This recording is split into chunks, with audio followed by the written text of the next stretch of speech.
ప్రభుత్వం ఆర్భాటంగా ప్రవేశపెట్టినటువంటి ఇందిరమ్మ ఇండ్ల పథకంలో అవకతవకలు జరుగుతూ ఉన్నాయి.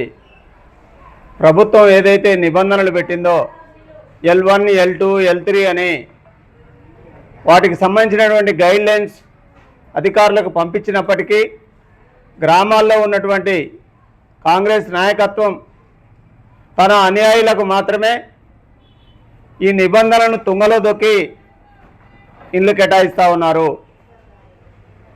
అర్హులైనటువంటి నిరుపేదలకు ఎవరికి కూడా ఇల్లు కేటాయించకుండా తమ అనుయాయులనే జాబితాలలో పేర్లు నమోదు చేసి అధికారులకు పంపిస్తూ ఉన్నారు.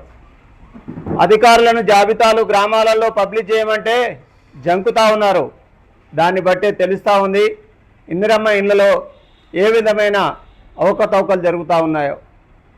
పేదవాడయి అర్హత కలిగి ఇల్లు లేకున్నా, ఏ విధమైనటువంటి అతనికి వనరులు లేకున్నా కాంగ్రెస్ అనుయాయులకు అనుగుణంగా లేని ఎడల ఇల్లు వచ్చే ప్రమాదంలో ఇల్లు వచ్చే అవకాశం లేదు. కాబట్టి ప్రభుత్వ అధికారులు కానీ ప్రభుత్వ పెద్దలను కానీ మేము డిమాండ్ చేస్తూ ఉన్నాం.